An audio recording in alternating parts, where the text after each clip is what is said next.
তোমাকে আল্লাহ তাআলা হিকমত দান করেছে, এই ছাগলটা জবাই কইরা এর ভালো গোশতগুলা নিয়ে আসো, এটা আমি খাবো। তো হযরত লোকমান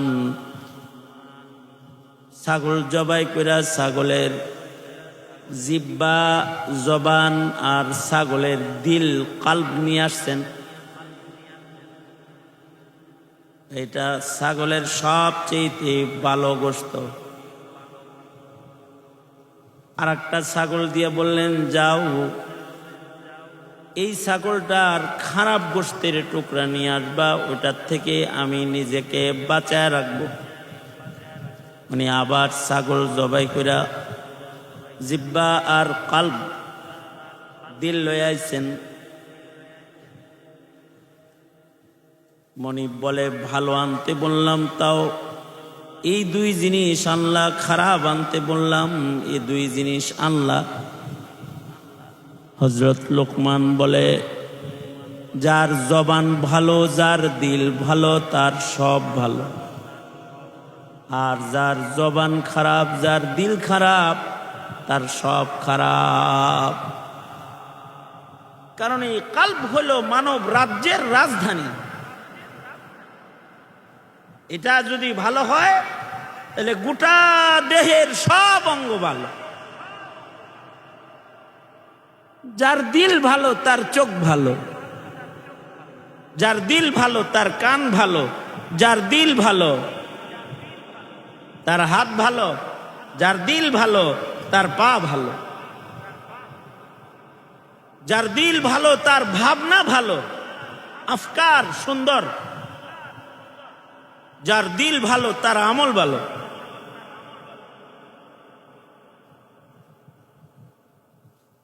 দিল যদি খারাপ হয়, অনেক বড় শিক্ষিত বড় আলেমও গুমরা হয়ে যায় দিল খারাপ হইলে। দিল, কাল্ব, এইটা নিয়ে আসছেন হযরত লোকমান। নিয়ে আইনা বলে, এইটা ভালো হইলে সব ভালো, এটা খারাপ হইলে সব খারাপ।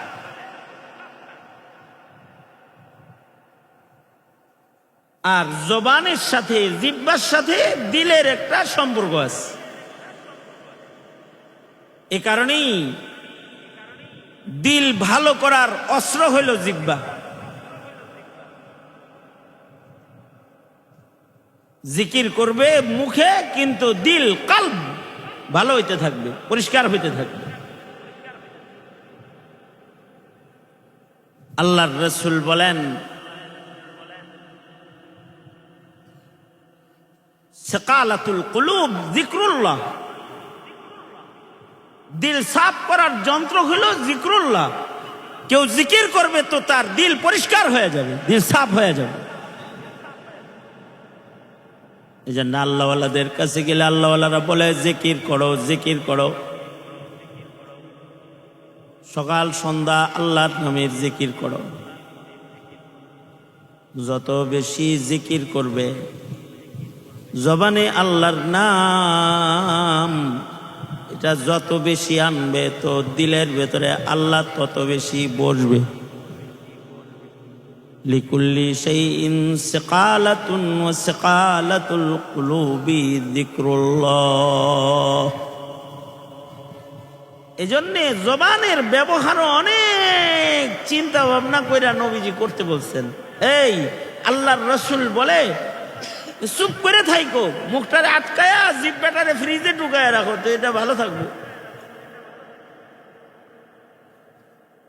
মুখ যত খুলবে জিহ্বায় তত নাপাক লাগার চান্স আছে। আর মুখ যত কম চালাবে তত জিহ্বাটা ভালো থাকবে, জবান ভালো থাকবে। এ কারণে আল্লাহর রাসূল বলেছেন, মান সামাতা নাজা, মান সাকাতা নাজা।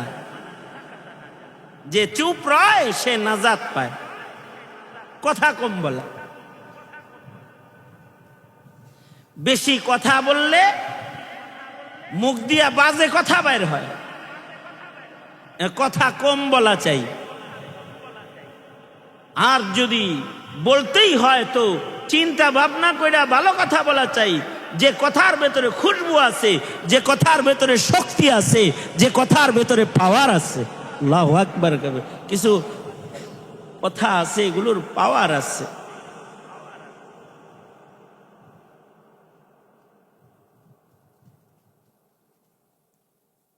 তাইয়িব কথাবার্তা, পবিত্র কথাবার্তা, ইয়ারফাউহু, বান্দাকে উপরে উঠায়। এই লিফটের মতন, লিফট যেমন মানুষের উপরে উঠায়, পাক কালিমা, পাক কথা, পাক উচ্চারণ মানুষকে উপরে উঠায় দেয়, অনেক উপরে উঠাইতে থাকে। এই কারণে সবচেয়ে দামি কথা হলো আল্লাহর নাম। আল্লাহ আল্লাহ আল্লাহ আল্লাহ, লা ইলাহা ইল্লাল্লাহ, লা ইলাহা ইল্লাল্লাহ, লা ইলাহা ইল্লাল্লাহ। জবানে আল্লাহ পাকের নাম নিতে দিল ভরা দরদ নিয়ে নেওয়া চাই। যদি কেউ দিল ভরা দরদ নিয়ে আল্লাহর নাম লয়, তাহলে এর চাইতে মজার আর কোন জিনিস আসমান আর জমিনের মাঝখানে আর নাই। খানার স্বাদ, পানীয়র স্বাদ আছে, এর চাইতে আরো আজব স্বাদ হইল জিকরুল্লাহর স্বাদ। জিকরুল্লাহর ভেতরে একটা হালাওয়াত, মিষ্টতা, মজা, লজ্জাত আছে, যেটা অনেক মজার জিনিস। এইটার মজা যারা একবার পায়, তারা জিকির ছাড়া তাদের আর কিছু ভালোই লাগে না। হাফিজি হুজুর ঘুমায় থাকলেও জিকির করছে, ঘুমে ছিল তাও জবান জিকির করছে। दिल की गहराई से उनका नाम जब लेता हूँ मैं, दिल की गहराई से उनका नाम जब लेता हूँ मैं, चूमती है मेरे कदमों को बहारे कायनात। যারা জাকির হয়ে যায়, জিকির করতে পারে ভালো, তো কায়নাতের সব সৌন্দর্য, মজা সব তার কদমে পড়ে যায়। জাকির, জিকির, জাকির পার্টি না, জাকির পার্টি না, জিকির করনে ওয়ালা জবানের মালিক হয়। যাদের জবানে জিকির বেশি, তাদের জবান পবিত্র বেশি। যার জিহ্বা ভালো, তার দিল ভালো, যার দিল ভালো তার সব ভালো, তার সব অঙ্গ প্রত্যঙ্গ ভালো। এ কারণে আল্লাহ তাআলা মানুষের দিলটাই ছায়া ছায়া দেখে, দেখি ওর দিলে কে আছে। দিল হলো এমন একটা পেয়ালার নাম, দিল কালব এমন একটা পেয়ালার নাম, যার ভেতরে দুই জিনিস রাখা যায় না। দিলের ভেতরে যদি আল্লাহকে রাখা হয় তো গায়রুল্লাহ বের হয়ে যায়, আর দিলের ভেতরে কেউ যদি দুনিয়াকে রাখে তো আল্লাহ বের হয়ে যায়। এই জন্য দিলের ভেতরে জিকিরের মাধ্যমে যারা আল্লাহ বসাবে, যাদের দিলে আল্লাহ, আল্লাহ পাকের মোহাব্বত বসা যাবে, তারা হয় আল্লাহ ওয়ালা। আর যারা আল্লাহ ওয়ালা হয়ে যায়, দুনিয়ার হায়াতে তাদের কোনো চিন্তা নাই, আখিরাতের জন্য তাদের আর কোনো পেরেশানি নাই। লা খাউফুন আলাইহিম ওয়ালা হুম ইয়াহজানুন, তাদের না কোনো ভয় আছে, না কোনো চিন্তা আছে। আল্লাহ ওয়ালা হওয়া, আল্লাহ ওয়ালা হওয়া, আল্লাহ ওয়ালা হইতে দাওরায়ে হাদিসে 1 নম্বর হওয়া লাগে না। আল্লাহওয়ালা হইতে মুফতি সাহেবের সনদ লাগে না, আল্লাহওয়ালা হইতে জহিন হওয়া লাগে না, আল্লাহওয়ালা হইতে সুন্দর চামড়া লাগে না, হাতের লেখাও সুন্দর হওয়া লাগে না। আল্লাহওয়ালা হইতে সুন্দর একটা দিল লাগে, কাল্ব লাগে। যার সুন্দর একটা কাল্ব হয় সে আল্লাহওয়ালা হয়ে যায়। এ কারণে আমাদের মাদ্রাসাওয়ালারা শুধু আলেম বানায় না, আল্লাহওয়ালা বানায়। শুধু ইলিম শিখায় ছেড়ে দেয় না, অনেক জানে, এই ইলিমের বস্তা দিয়ে দিয়া ছেড়ে দেয় না। ওর কালবের ভেতরে আল্লাহর মোহাব্বত, দ্বীনের মোহাব্বত, ধর্মের মোহাব্বত, ইসলামের মোহাব্বত, আমলের মোহাব্বতকে ঢুকায় দেয়। তখন তার দিল প্রস্তুত হয়ে যায়। দিল, কারণ এই দিল নজর করে চায়া চায়া দেখে কে? তোমরা আমার কথা শোনো নাই মনে হয়। তোমার আমার দিল চায়া দেখে কে? জোরে বলো, আরো জোরে করে বলো। চেহারা দেখে কে? চেহারাটা দেখে কে বলো? হ্যাঁ দেখি, চেহারা দেখে কে? চেহারা দেখে হইলো আমাদের চেহারা দেখে যাদের চোখ আছে তারা, এরা আমগর চেহারা দেখে। কিন্তু আমাদের কাল্ব যেটা, এইটা কেউ দেখতে পারে না, এটা একজন দেখে। তিনি কে? আমার দিলে কি আছে এই খবর কেউ জানে না, একজন কেরামান কাতিবনও জানে না দিলের ভিতরে কি আছে। কেরামান কাতিবিন জানে তখন যখন আমি কোনো কাম করি, যদি ভালো করি তখন কয় হ্যাঁ ভালো রেও, আর যখন খারাপ করি তখন মুরব্বী। বুঝছা? এর আগ পর্যন্ত ওরও খবর নেই। কিন্তু একজনের কাছ থেকে আমার দিলের হালত গোপন নাই। কে তিনি?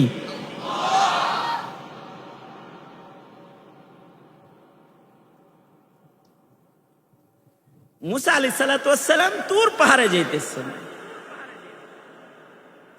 তুর পাহাড়ে যাওয়ার সময় পয়গম্বর মুসা আলাইহিস সালাতু ওয়াস সালাম তুর পাহাড়ে যাইতেছেন।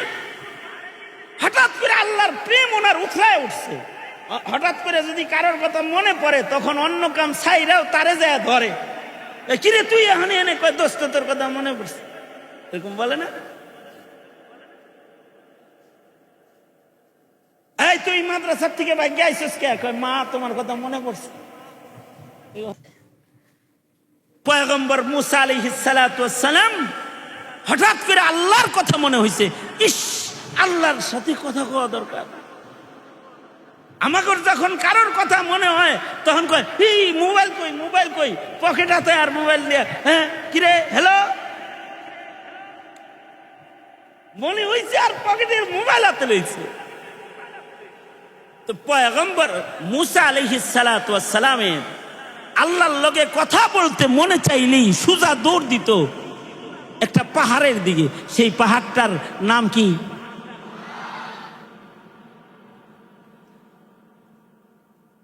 দোনো হাত উপরে তোলো।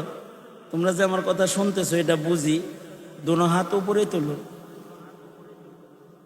অনেক পরে শুনছো তোমরা, শোনা যায় না। দোনো হাত উপরে তোলো, আঙুল খুলে দাও, নাড়াচাড়া দাও, এক হাত নামাও। ওই যে দোনো হাত নামায় বয়ে রয়েছে, তার মানে শোনে নাই। ডান হাত নামাও, হ্যাঁ যেটি বাম হাত তুলছে। আচ্ছা ডান হাত উঠাও, নামাও। এই যেমন আমার দিকে ছিলা, একজন আরেকজনের দিকে তাকাইতে পারবে না, আমার কথা শুনবা, ঠিক আছে? আমি কিন্তু ফজরের নামাজ এই কাছাকাছি এদিকেই পড়ছি, রংপুর থেকে আসছি, এখান দিয়েই গেছি, ফজর পড়ছি সামনে যায়, তারপরে মাদ্রাসায় গেছি, সেখান থেকে জমিয়তে উলামা ইসলামের প্রোগ্রামে গেছি, সেই ইঞ্জিনিয়ারিং ইনস্টিটিউট। তারপরে শেখুল হাদিস পরিষদের আর এক মিটিং করছি, আসর পর্যন্ত মিটিং করে যানজট ঠেললে এখানে আসছি। কষ্ট হয়েছে না আমার? তোমরা যদি অন্যদিকে এরকম চায় তাহলে আমার ভালো লাগবো।